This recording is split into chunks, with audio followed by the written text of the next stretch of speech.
ನಮಸ್ತೆ ಎಲ್ಲರಿಗೂ ನಮ್ಮ ಚಾನಲ್ಗೆ ಸ್ವಾಗತ. ನಿಮಗೆಲ್ಲರಿಗೂ ದಯವಿಟ್ಟು ಯಾರ್ಯಾರು ಹೊಸದಾಗಿ ನೋಡ್ತಾ ಇದ್ದೀರಾ ರಿಕ್ವೆಸ್ಟ್ ಮಾಡಿ ಕೇಳ್ತಾ ಇದ್ದೀನಿ, ಸಬ್ಸ್ಕ್ರೈಬ್ ಮಾಡ್ಕೊಂಡು ಆದಷ್ಟು ಫ್ರೆಂಡ್ಸ್ ಆ್ಯಂಡ್ ಫ್ಯಾಮಿಲಿಗೆ ಶೇರ್ ಮಾಡಿ, ಇಷ್ಟ ಆದಲ್ಲಿ ಲೈಕ್ ಆ್ಯಂಡ್ ಕಮೆಂಟ್ ಮಾಡಿ. ಇವತ್ತು ನಾನು ಚಳಿಗೆ ಬಿಸಿ ಬಿಸಿ ಮುದ್ದೆ ಜೊತೆಗೆ ಅನ್ನ ಜೊತೆಗೆ ಹಲಸಂದೆ ಹುಳಿ ಸಾರು ಮಾಡೋದು ನಾನು ತೋರಿಸ್ಕೊಡ್ತಾ ಇದ್ದೀನಿ. ಮೊದಲಿಗೆ ನಾನು ಹಲಸಂದೆ ಕಾಳು ನೆನೆಹಾಕ್ಕೊಂಡಿದ್ದೆ, ರಾತ್ರಿನೇ ನೆನೆಹಾಕ್ಕೊಂಡಿದ್ದೆ. ಇದು ಬ್ರೌನ್ ಕಲರ್ ಹಲಸಂದೆ ಕಾಳು, ಬಿಳಿ ಹಲಸಂದೆ ಕಾಳು ಬರುತ್ತೆ, ಅದರಲ್ಲೂ ಮಾಡೋದು ಚೆನ್ನಾಗಿರುತ್ತೆ ನೋಡಿ. ಇದು ಬ್ರೌನ್ ಕಲರು, ಇದು ರಾತ್ರಿನೇ ನಾನು ನೆನೆಹಾಕ್ಕೊಂಡಿದ್ದೆ. ನೀವು ಹಸಿ ಹಲಸಂದೆ ಕಾಳಲ್ಲೂ ಮಾಡ್ಕೋಬೋದು ಹುಳಿ ಸಾಂಬಾರು. ಮತ್ತು ಇದಕ್ಕೆ ನಾನು ವೆಜಿಟೇಬಲ್ ಆಲೂಗಡ್ಡೆ ಮತ್ತು ಬದನೆಕಾಯಿ ತೊಗೊಂಡಿದ್ದೀನಿ. ಮಸಾಲೆ ರುಬ್ಬಕ್ಕೆ ನಾನು ತೆಂಗಿನಕಾಯಿ ಮತ್ತು ಬೆಳ್ಳುಳ್ಳಿ, ಟೊಮೆಟೊ, ಈರುಳ್ಳಿ ತೊಗೊಂಡಿದ್ದೀನಿ. ಮತ್ತು ಕೊತ್ತಂಬರಿ ಸೊಪ್ಪು, ನಿಂಬೆಹಣ್ಣು ಗಾತ್ರದ್ದು ಹುಣಸೆಹಣ್ಣು ಮತ್ತು 1 ಸ್ಪೂನು ಜೀರಿಗೆ ತಗೊಂಡಿದ್ದೇನೆ.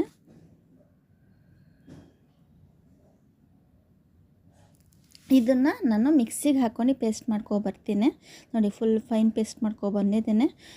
ಪಾತ್ರೆ ಬಿಸಿ ಆದಮೇಲೆ ಎಣ್ಣೆ ಹಾಕ್ಕೋತಾ ಇದ್ದೀನಿ, 1-2 ಸ್ಪೂನು. ಕೊನೆಯದಲ್ಲಿ ಒಗ್ಗರಣೆ ಹಾಕೋಬೋದು. ಇವಾಗಲೇ ಒಗ್ಗರಣೆ ಹಾಕೋತಾ ಇದ್ದೀನಿ. ಎಣ್ಣೆ ಬಿಸಿ ಆದಮೇಲೆ ಸಾಸಿವೆ ಹಾಕೋತಾ ಇದ್ದೇನೆ.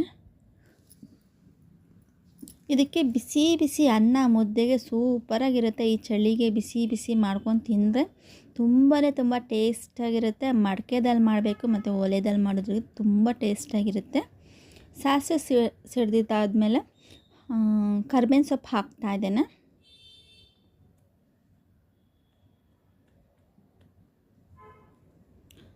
ಮತ್ತು ಕಾಳುಗಳೇನು ನೆನೆಸ್ಕೊಂಡಿದ್ದೆ ಅದನ್ನು ತೊಳ್ಕೊಂಡು ಹಾಕೋತಾ ಇದ್ದೇನೆ.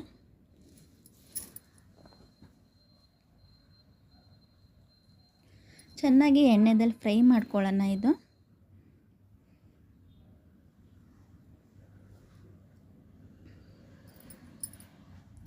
ಮತ್ತು ಏನು ವೆಜಿಟೇಬಲ್ ನಾನು ತಗೊಂಡಿದ್ದೆ, ಬದನೆಕಾಯಿ ಮತ್ತು ಆಲೂಗಡ್ಡೆ, ಅದೆರಡು ಹಾಕ್ತಾ ಇದ್ದೀನಿ. ಕಾಳುಗಳ ಜೊತೆಗೆ ನಾವು ಎಣ್ಣೆದಲ್ಲಿ ಫ್ರೈ ಮಾಡ್ಕೊಂಡ್ರೆ ತುಂಬ ಟೇಸ್ಟ್ ಬರುತ್ತೆ. ನೀವು ಯಾವುದಾದ್ರೂ ವೆಜಿಟೇಬಲ್, ನೂಕಲ್ಲಾಗಲಿ ಸೋರೆಕಾಯಿ ಆಗಲಿ ಯಾವುದಾದ್ರೂ ಹಾಕೋಬೋದು ನೀವು. ನಾನು ಬದನೆಕಾಯಿ, ಈರುಳ್ಳಿ ಹಾಕೋತಾ ಇದ್ದೀನಿ.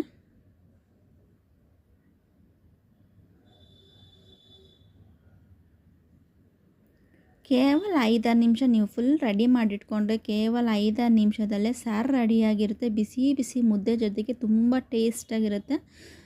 ತುಂಬ ಇಷ್ಟಪಟ್ಟು ತಿಂತಾರೆ ಆಗಿನ ಕಾಲದವರೆಲ್ಲನೂ. ಈ ಥರ ಹುಳಿ ಸಾಂಬಾರು ಬಿಸಿ ಬಿಸಿ ಮುದ್ದೆ ಜೊತೆಗೆ. ಇವು ರುಚಿಗೆ ಸ್ವಲ್ಪ ಉಪ್ಪು ಹಾಕ್ತಾ ಇದ್ದೇನೆ. ನೀವು ಇನ್ನೂ ಜಾಸ್ತಿ ಕ್ವಾಂಟಿಟಿ ಮಾಡೋಂಗಿದ್ರೆ ನೀವು ಜಾಸ್ತಿ ಕ್ವಾಂಟಿಟಿ ನೀವು ಹೆಚ್ಚಿಸ್ಕೋಬೋದು. ಅರಿಶಿನ ಹಾಕ್ತಾ ಇದ್ದೇನೆ. ನಾನು MTR ಸಾಂಬಾರು ಪುಡಿ ಹಾಕ್ತಾಯಿದ್ದೀನಿ. ಇದು ಯಾವುದು ಪ್ರಮೋಷನ್ ವಿಡಿಯೋ ಅಲ್ಲ, ನಾನು ಯೂಸ್ ಮಾಡ್ತಾ ಇರೋದು. ನಾನು ಹಾಕ್ತಾ ಇದ್ದೇನೆ. 2 ಪಾಕೆಟ್ ತೊಗೊಂಡಿದ್ದೀನಿ, 10 ರೂಪಾಯಿದು. ಅದನ್ನು ನಾನು ಹಾಕ್ತಾಯಿದ್ದೇನೆ. ನಾನು ಇದಕ್ಕೆ ಚಿಲ್ಲಿ ಪೌಡ್ರ್ ಆಗಲಿ ಧನಿಯಾ ಪುಡಿ ಆಗಲಿ ನಾನು ಯೂಸ್ ಮಾಡ್ತಾ ಇಲ್ಲ. ಸಾಂಬಾರು ಪುಡಿ ಮಾತ್ರ ನಾನು ಹಾಕ್ತಾ ಇದ್ದೇನೆ.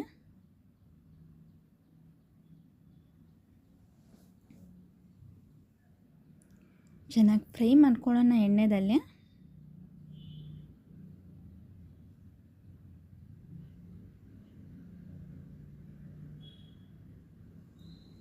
ನಾನೇನು ಮಸಾಲೆ ರುಬ್ಕೊಂಡಿದ್ದೆ ಅದನ್ನು ನಾನು ಇವಾಗ ಹಾಕ್ತಾ ಇದ್ದೇನೆ.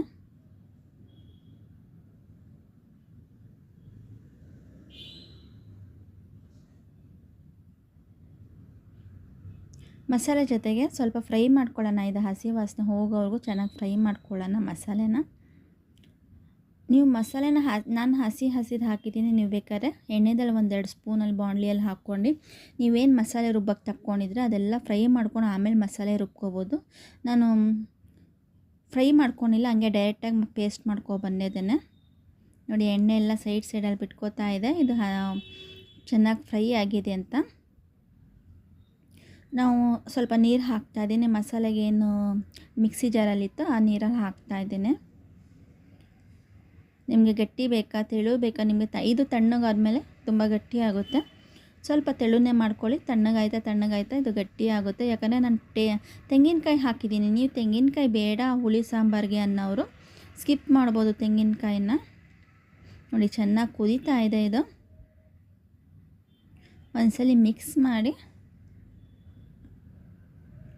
ಮಧ್ಯೆ ಮಧ್ಯೆ ಮಿಕ್ಸ್ ಮಾಡ್ಕೊಳ್ಳಿ, ಯಾಕಂದರೆ ಕಾಳುಗಳೆಲ್ಲ ಕೆಳಗಡೆ ಕೂತಿರುತ್ತೆ, ತಳ ಹಿಡಿಯೋ ಚಾನ್ಸಸ್ ಇರುತ್ತೆ. ಇವು ಕಾಳುಗಳು ಬೆಂದಿದೆ, ಒಂದು 5 ನಿಮಿಷ ಆದಮೇಲೆ ಸರ್ವ್ ಮಾಡ್ಕೊಳ್ಳೋಣ.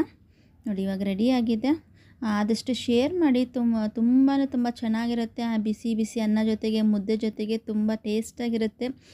ಈ ವಿಡಿಯೋ ಯಾರನ್ನು ನೋಡಿ ಸಬ್ಸ್ಕ್ರೈಬ್ ಮಾಡ್ಕೊಂಡು ನೋಡ್ತಾ ಇದ್ದೀರಾ ಅವ್ರಿಗೆಲ್ಲರಿಗೂ ತುಂಬ ಧನ್ಯವಾದಗಳು ನಿಮಗೆ. ಆದಷ್ಟು ಹಿಂಗೆ ಶೇರ್ ಮಾಡ್ತಾಯಿರಿ, ಸಪೋರ್ಟ್ ಮಾಡ್ತಾಯಿರಿ. ದಯವಿಟ್ಟು ರಿಕ್ವೆಸ್ಟ್ ಮಾಡಿ ಕೇಳ್ತಾ ಇದ್ದೀನಿ, ಸಬ್ಸ್ಕ್ರೈಬ್ ಮಾಡಿದವರು ಸಬ್ಸ್ಕ್ರೈಬ್ ಮಾಡ್ಕೊಳ್ಳಿ. ಈ ವಿಡಿಯೋ ಯಾರನ್ನು ನೋಡಿ ಸಪೋರ್ಟ್ ಮಾಡಿದ್ದಾರೆ ಅವ್ರಿಗೆಲ್ಲರಿಗೂ ಧನ್ಯವಾದಗಳು ನಿಮಗೆ. Thank you.